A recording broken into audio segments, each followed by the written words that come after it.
Welcome back, everybody, for another deep dive. This time, we're going to be looking closer at Alexander Graham Bell. Oh, interesting. But we're not just doing the like, oh, he invented the telephone and that's it kind of story. Yeah. We're going way deeper. Right. Okay. We've got encyclopedia entries, we've got articles from museums, and even some fun things from holiday websites about this guy. Oh, wow. To uncover some of the lesser-known facts about Bell's life and work. Yeah, that's cool. I mean, from my side, given that, I focus on the history of technology and innovation and all that, Bell is a big name. But Absolutely. I think even I was surprised going through all this stuff, just how much more there is to his story. Yeah, I have to admit, I always kind of pictured him as this, like, classic lone inventor guy, Right. toiling away in his workshop, and then eureka! Uh, But he's got the the telephone. light bulb moment. Exactly. But from what I've been reading, it sounds like that's not really accurate. Right. It's funny how these images kind of stick with us, Yeah. the lone geniuses myth. It's a good story, but it so rarely reflects the reality of how these big inventions actually happen. Right. Like, take Bell. He was hugely influenced by all these other scientists and thinkers who came before him. Oh, yeah. Oh, yeah, big time. Like Hermann von Helmholtz, for example. His research was all about sound and the human voice. I see. And that really laid the groundwork for a lot of what Bell ended up experimenting with. Yeah, it's like standing on the shoulders of giants, right? And Exactly. build on what came before. Exactly. And even then, there's this great story. I don't know if you came across this in the research, Uh-huh. but there's a story about Bell trying to read this scientific paper, a really important one. Okay. It was in German, Okay. and he could not get through it because he didn't know the language. Oh, wow. I know, right? It's such a great anecdote, but it points to something really important about how innovation works. What's that? Well, because he couldn't just read the German and understand it perfectly. All right. He was forced to think for himself, Oh, come up with his own interpretations of what Helmholtz was getting at. I see. And who knows, maybe if he'd been fluent in German, Yeah. the telephone would have been invented totally differently, Oh, wow. or maybe not even by him. That is incredible. It makes you think about like the role of chance and like you said, unexpected obstacles Totally. and how that can kind of push creativity in weird directions. Absolutely. And it's not just about the influences, right? Because we're talking about the lone inventor thing. Yeah. But Bell also brought in Thomas Watson, right? Yeah. The electrical expert to help him. Of course, because Bell, he was brilliant with sound and all this, but when it came to the actual like wiring and making the thing actually work, Right. he knew he needed someone with that expertise. Yeah, it really seems like teamwork was just as essential as individual brilliance in this story. I think that's true for almost any kind of invention, really. Yeah, It's very rarely a one-person show. absolutely. Okay, now let's talk about something that honestly made me laugh out loud when I read it. Oh, yeah. What's that? Bell's preferred phone greeting. Ahoy! Oh, come on. Ahoy. Ahoy! Can you imagine answering your phone like that today? I mean, it sounds so out of place, right? It does. It does make you wonder, though, like, why hello stuck? Yeah, why hello? Because back then, the telephone itself was such a brand new thing. Oh, totally. Like, nobody knew how to talk on this thing. Right, right. Like, Or the rules, what do you say? yeah. And Bill's ahoy. hmm It might be kind of a fun reference to ships in the sea, given his fascination with water and the stuff he did later with hydrofoils. That's a great point. Maybe ahoy just didn't have that same, I don't know, lasting power as hello. It's like slang, right? Yeah. Some things stick and some they fade away. Absolutely. And it reminds us that even language is constantly evolving, Oh, yeah, totally. Like, Yeah. shaped by technology and by culture. Yeah, yeah. And speaking of Bell's inventions, one thing that struck me was just how many different things he worked on. I know, right? It's crazy. It wasn't just the telephone. This guy he was all over the place. The list of his patents is huge. Yeah, he was experimenting with kites and metal detectors and flying machines. It's like his mind was constantly buzzing with new ideas. It's like he couldn't stay still. Yeah. He just had to keep pushing, keep trying new things. Yeah, for sure. And I was really interested in this thing called the photophone. Oh, yeah, the photophone. I'd never even heard of this before, Most people haven't. but it used light to transmit sound, right? Right. So is that like an early version of fiber optics? You could definitely see it that way. It's like a precursor. Wow. And the crazy thing is that Bell himself, he considered the photophone to be his greatest invention. Really? He did. More so than the telephone even. That's so wild. I would have thought the telephone would have been the big one for him. You'd think, right. Yeah. But it shows you what he was really passionate about. Mm-hmm. It wasn't just about commercial success, you know? Right, right. He was deeply fascinated by the science of it all. I see. Sound, light, how they work, how they could be manipulated. That is unexpected. It kind of challenges how we think about inventors, you know? It does. Like what really drives them. Yeah. Is it the fame, the money, or is it something deeper, like a pure love of science and discovery? That is a great question. Okay, we've got to talk about the metal detector. Oh, yeah, the metal detector. So I've always heard that it didn't work when Bell tried to locate the bullet in President Garfield. After he was shot, is that true? That's what a lot of people think, yeah. Yeah. But actually, it's a bit of a misconception. Oh, okay. Bell's metal detector did work. Oh, It did, but there were probably a few things that got in the way. okay. Like, for one, the bullet itself might have been lodged too deep for the device to pick it up. I see. And then there's some evidence that the doctors who were treating Garfield, they actually interfered with the whole process. Really? Yeah, maybe they were skeptical of the technology. Oh, interesting.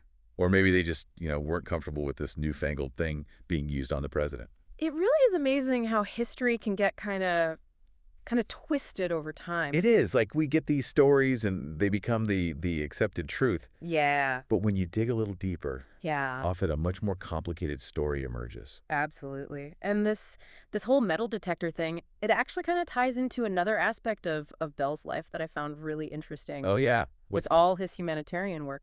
Oh. Yes. Yeah. Teaching speech to the deaf, developing devices to help people hear better. It's easy to forget that side of him, I think, Right. when we focus so much on the famous inventions.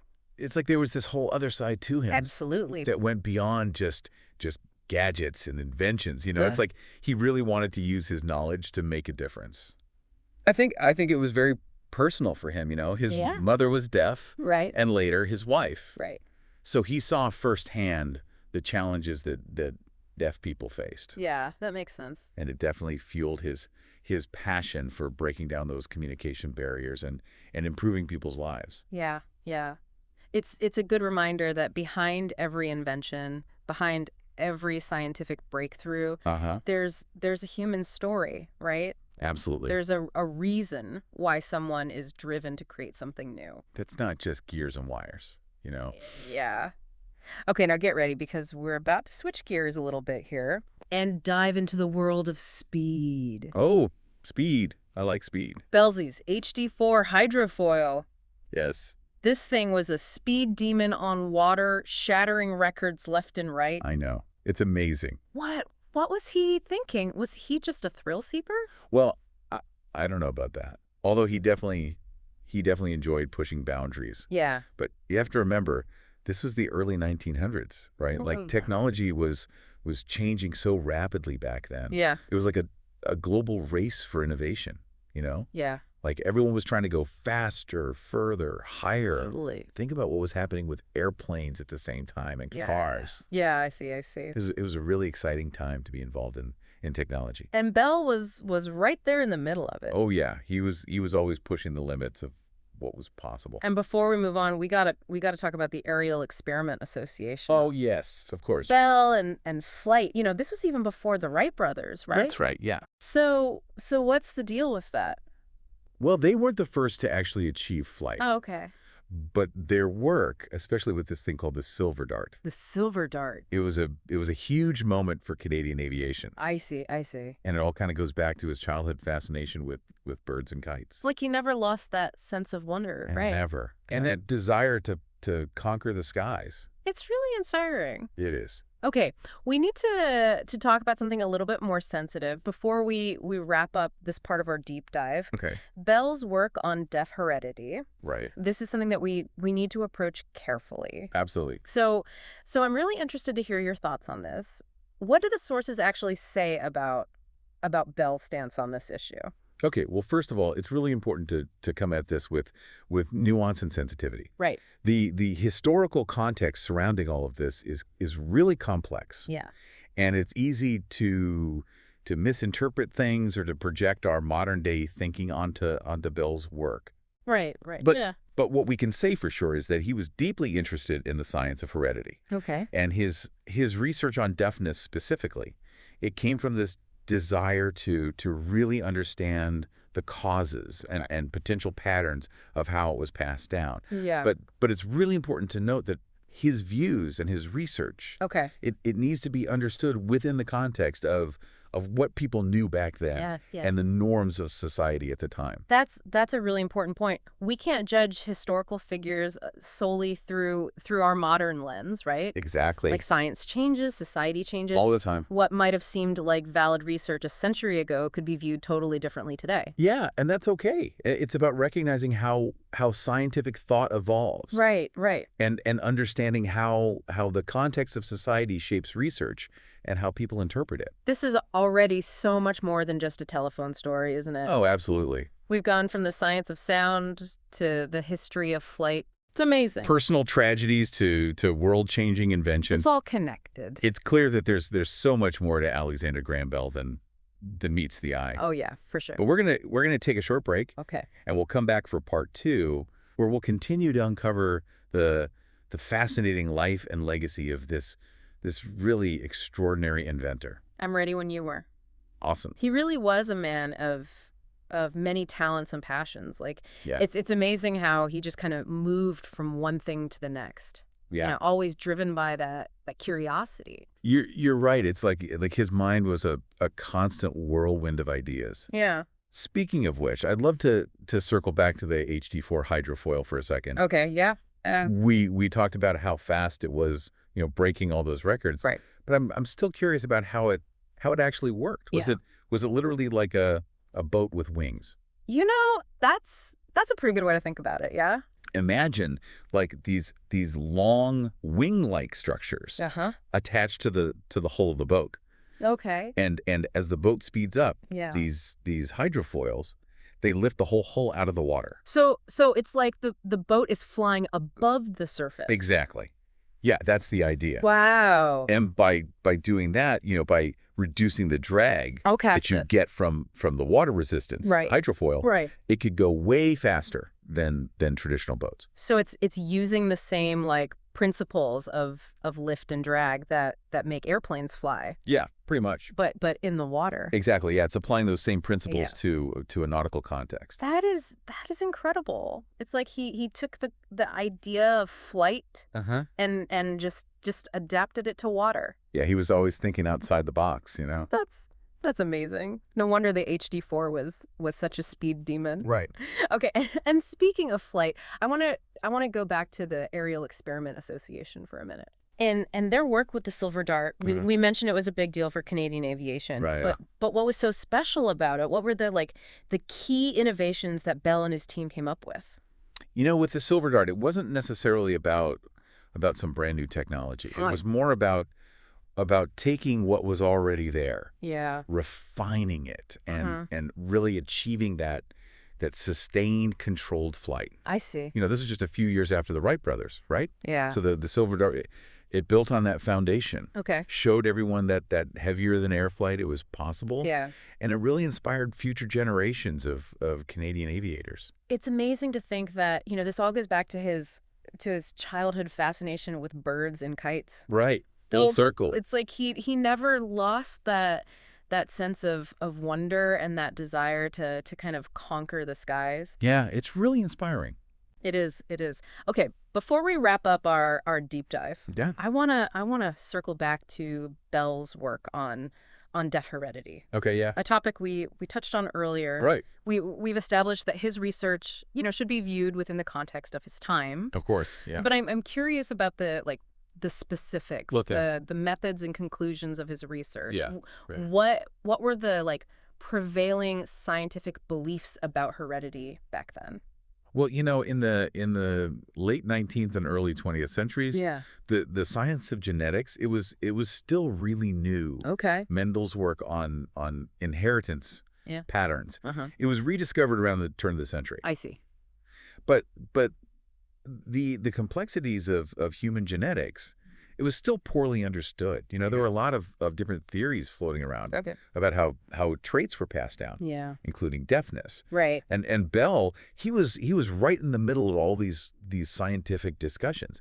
His research involved collecting data on family histories of deafness. Okay. Looking for patterns. Yeah. Possible correlations. So he was essentially trying to map out how deafness was inherited, but with the limited tools and knowledge that they had back then. Right, exactly. It's a reminder that science is always a work in progress, right? It is, yeah. What might have been considered, groundbreaking research 100 years ago could be viewed very differently today. Absolutely, yeah. That's how science works. Yeah. It's constantly evolving. And I'm curious, what were some of the societal factors that might have influenced Bell's research and how people reacted to it? Well, this was a time of huge social and political change. Okay. Industrialization, urbanization, right. Immigration was transforming Western societies. Yeah. And it led to a lot of anxieties about social change and about the future. I see. There was this growing interest in understanding the factors that shaped human populations, including, heredity. Yeah. Some scientists and social reformers. Mm-hmm. They thought that understanding inheritance, it could be used to actually improve society. Oh, interesting. But others, they were worried about potential biases, misinterpretations, that kind of thing. So it seems like Bell's research was kind of caught up in all of these broader anxieties and aspirations. Yeah, I think that's fair to say. It's a good reminder that science is never done in a vacuum. No, never. It's always influenced by the culture, the politics, the economics of its time. Exactly, and it's crucial to consider all those things right. when you're looking at historical research and what it means. We've covered so much ground in this deep dive. We have. From the intricacies of sound transmission to the challenges of flight, the complexities of human heredity to the anxieties of a rapidly changing world. Yeah, it's been quite a journey. It really has. Alexander Graham Bell's life and legacy are just so much more fascinating and nuanced than I ever imagined. Well, for sure. But before we move on to our final thoughts, I'd like to just pause for a second and reflect on what we've learned. Okay. Yeah. What are some of the key takeaways that stand out to you? Well, for me, I think it's remembering that innovation. Yeah. It's rarely a solo act. Right. Bill's story. Yeah. It shows how important collaboration is, mentorship, right. The exchange of ideas. Yeah. It's all connected. Yeah. It's like that saying, if I have seen further, it is by standing on the shoulders of giants. Exactly. Bell's work, it was built on the work of others who came before him. Yeah. And he, in turn, inspired so many others. It's a chain reaction. Yeah, it really is. And another thing that struck me was just the realization that even brilliant minds like Bell, right. they operate within the limits of their time. Of course, yeah. His research on deaf heredity, while it might be controversial by today's standards, it reflects the scientific understanding and the social norms of his era. I think that's a really important point. Yeah. It's about having that historical empathy. Yeah. We can't judge people in the past just based on what we know now. Right. It's about understanding the context. Yeah. Recognizing both their achievements and their limitations. Absolutely. And it's a good reminder that science is this ongoing process. Always changing. Always evolving, always refining our understanding of the world. Yeah. What was considered groundbreaking research back then could be seen totally differently now. That's right. And that's okay. It's all part of the scientific journey. Yeah, and it's a journey that needs humility. Yeah. Curiosity and a willingness to challenge your own assumptions. Well said. Bell's life and work, they really embody those qualities. They do, yeah. And they inspire us to approach the world with a sense of wonder and a thirst for knowledge. Absolutely. Okay, let's move on to part 3 of our deep dive, right, where we'll wrap up our exploration of Alexander Graham Bell's legacy and think about the lasting impact his work has had on the world we live in today. Sounds good. Welcome back to our deep dive into the life and legacy of Alexander Graham Bell. It's been quite a journey, hasn't it? It really has. From sound to flight, heredity to the changing world around him. I mean, Bell's story is just full of surprises. Yeah, so much more than just the telephone guy, right? Right. And speaking of the telephone, we kind of have to talk about its impact. Right. Oh, absolutely. It's easy to take it for granted now, but the telephone really did revolutionize how we communicate, how we connect with each other. Oh, yeah. I mean, its impact on society is huge. It is. I mean, commerce, politics, education, healthcare, like pretty much every aspect of human interaction has been transformed by the telephone. Yeah, and to think it all started with that first ahoy. Yeah, right. And it's incredible to think that Bell's invention, it laid the foundation for all these communication networks that we use today. Oh, yeah. I mean, everything from landlines to smartphones, The internet. the internet, video conferencing, it all goes back to that first very hesitant ahoy. It's mind-boggling when you think about it, and to think he kind of envisioned this interconnected world. He did, yeah. Long before it actually became a reality. Oh, yeah, Bell, he saw the potential. Like, he knew the telephone could bridge distances, connect people across continents, Yeah. create this global community. It's like he planted a seed that grew into this whole communication forest that we live in now. That's a really good way to put it, yeah. And it wasn't just the telephone, right? Like his work on the photophone, Yes, the not a Fortnite. commercial success in his lifetime, but Right. It led to fiber optics. Which is, essential for the internet as we know it today. exactly. So it's like his ideas were ahead of their time, In a lot of ways they were. just waiting for technology to catch up. It really highlights how innovation works, right? Like, it's not always about making giant leaps forward. Yeah. Sometimes it's about taking small steps, Uh-huh. building on what's already there. Yeah. Yeah. And that's what Bell was so good at, Yeah. He was constantly experimenting, exploring, Right. never afraid to try something new. It makes you wonder what he would be working on if he was alive today. I know, right? It's fun to imagine. Yeah, I mean, with his mind and his interests, Yeah. he could be at the forefront of anything. Artificial intelligence. AI, renewable energy, space exploration. Right, right. Maybe he'd be tackling climate change. Yeah, or designing spacecraft for interstellar travel. Oh, wow. Yeah. It really speaks to his legacy, That his work continues to inspire us, to make us think bigger, to dream of a better future. I think that's one of the most important things we can learn from Bell. What's that? That innovation, it's not just about being a technical genius. Right. It's about a certain mindset, Okay.